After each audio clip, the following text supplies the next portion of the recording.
Hey there YouTube, welcome back to Wise Guys Garage. In today's video, we're continuing this series on finding some more power on a 2GR equipped factory vehicle. Now, this video series is based on my brother's 08 Camry V6, but a lot of principles could be applied to a myriad of other 2GR equipped powered cars. Now, the first upgrade we did, if you haven't seen the original video on this, was swapping out the Y-Pipe. The Y-Pipe that we installed is from a Lotus Evora. So now that we swapped the Y-Pipe and it's installed in the car and everything is all ready to go, let's head back to the dyno to find out how much more power we made just by swapping out the Y-Pipe.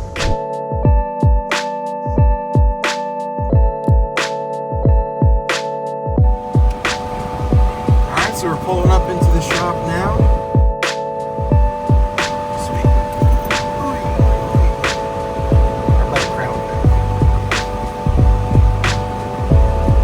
Alright guys, so we made it. Right now we're getting the car set up back on the dyno. I showed you the last time, but essentially you do a crisscross on the clips on the front against the subframe, and then underneath on the back, right by where the subframe is for the rear suspension, you go ahead and like tie it down there too. So once that's set up, we'll start getting some test pulls in, and then we'll give you guys the numbers with the real runs at the end of it.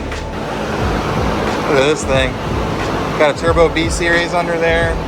Got a different cross member, carbon doors. Still the full interior, besides the door panels it looks like. Got a roll cage, buck wing, all in all, and this thing weighs about 2,100 pounds. That to me is ridiculous. Got it all set up. A little sneak peek of the new intake. That should give you a little in right there. I know you guys can barely hear me with all the fan noise and whatnot, but guarantee you'll be able to hear the engine just fine when it's running. So we got it all strapped in. Crossway on the subframe like so. That should be all well and good. Probably going to retighten it once the car starts moving around. That's going to prevent it from going left to right, especially being front wheel drive. And then we should be good to get this on a test hit. And then we'll go from there and be able to do our 3 dyno runs. Alright, so right now we're doing the calibration for the torque number. And essentially right now we're trying to make this set up so we can get an accurate torque reading for the engine and whatnot. Well, about that, I definitely didn't input the torque readings properly in the computer, so they're close, but not 100% accurate. So you can see the RPMs right there. We're getting that calibrated for and whatnot.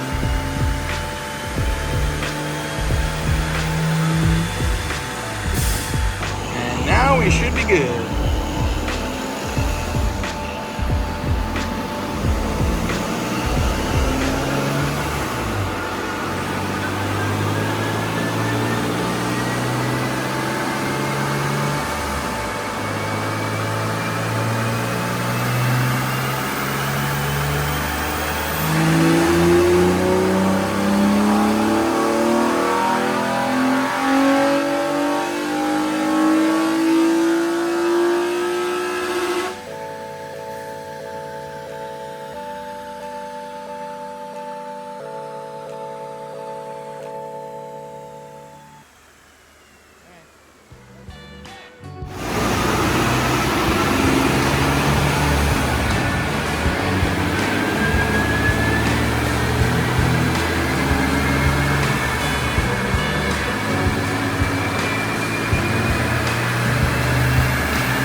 Alright guys, so like the last time, I'm going to do the same thing with the air filter.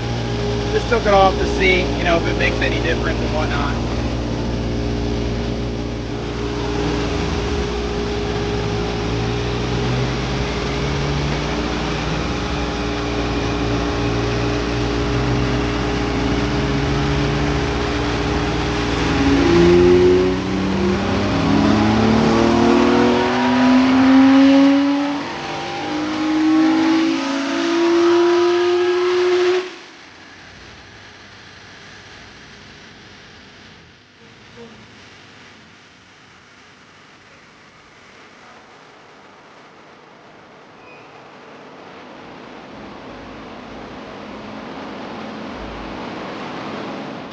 All right, so we're all done here. Got the runs all completed out and whatnot. Now the only thing left is to head back home and talk about what we learned today.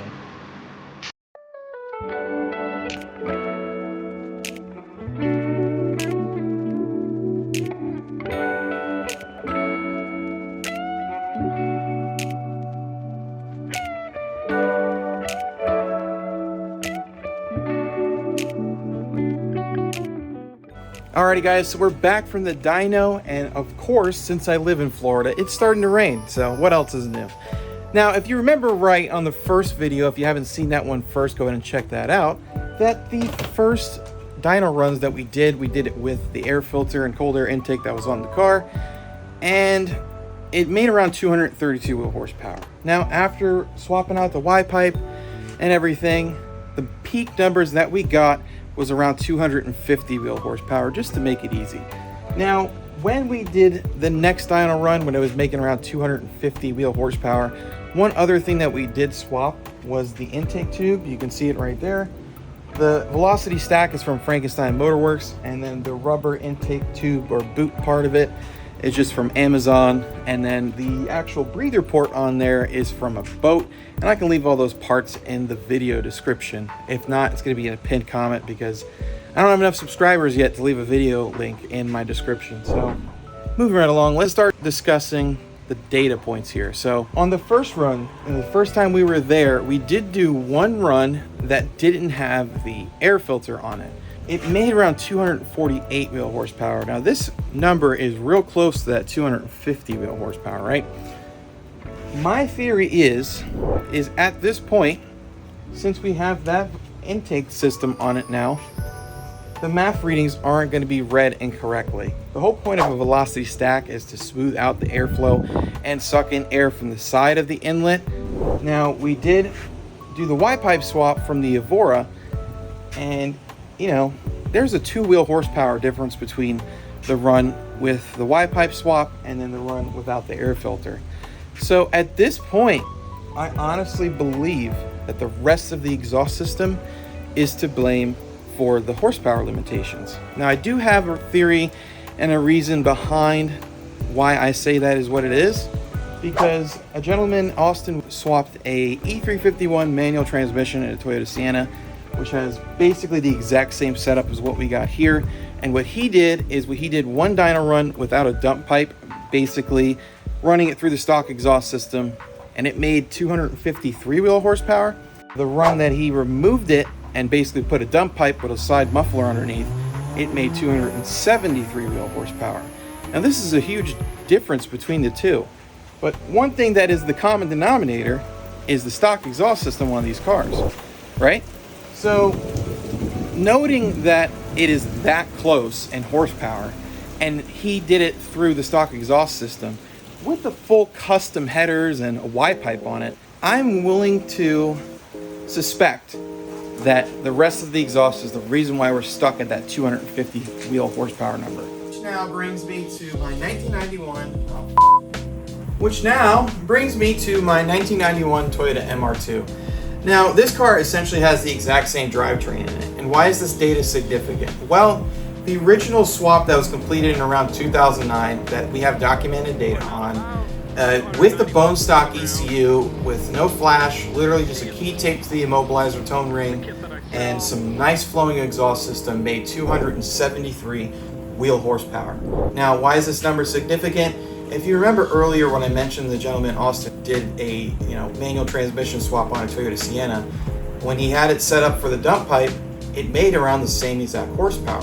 So essentially what we can see here is, it's plausible that the rest of the exhaust system on these cars is the next limiting point for horsepower increasing.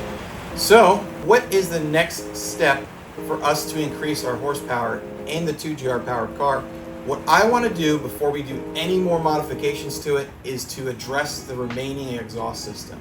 Now, how are we going to do this? Well, what we're planning is to just unbolt the rest of the exhaust. Yes, it's going to be very loud, and see how much power it's making at that point. That'll basically eliminate the rest of the exhaust as a variable to restrict the horsepower, And if it does increase the power, we know the Evora Y-Pipe is not the restriction, nor is the secondary primary catalytic converters and the stock headers on the car.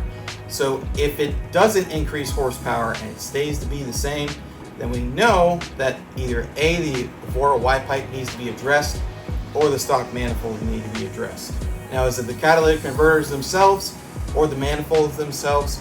I'm not exactly sure yet. I don't believe it's the headers, and I honestly don't think it's the Evora Y-Pipe at this point. I'm leaning towards the rest of the exhaust system because we have two good data points with basically a dump pipe on this, because this is literally headers, Y-Pipe, exhaust. There's no like in between pipes or anything like that. And then with the Sienna dump pipe as the other data point, which is basically the same setup as this, it makes about the same power. If that's what we need to do to make some more power, then that's what we need to do. Now, another thing I do want to address, possibly in the next video, not this one, is how to port the lower intake manifold on these guys. Now, I do know from experience that they do vary in casting alignment throughout the years. These engines were produced and offered in the United States, at least all the way from 2005 up until 2017, if I'm not mistaken. And the earlier ones, the casting was a lot better compared to the later ones. So they just don't align properly, or as well, I should say. And when you go import them, you got to be super duper careful. So I'm going to show you a foolproof way in the next video how to port the lower intake manifold as well. We're not going to dyno the car with that setup just yet, but I do want to address that after we do the dyno run, and we can move forward and go from there. And that could be a really cheap mod. The only thing you possibly will need to buy is just a rotary tool, which you can get at Harbor Freight for pretty cheap. And you can port the lower intake manifold, and once you have a really nice exhaust system set up where you know nothing else at that point is the restriction, Wilhelm Raceworks provided a website where he did all similar research on stuff like this, and he saw a 5-wheel horsepower gain at the top end. And since that was documented to add some horsepower to it, we are going to address that as well too, guys. And on that note, I really appreciate you all tuning in. Thank you so much for watching this week's video, and I hope to see you when I release the next one. Take care.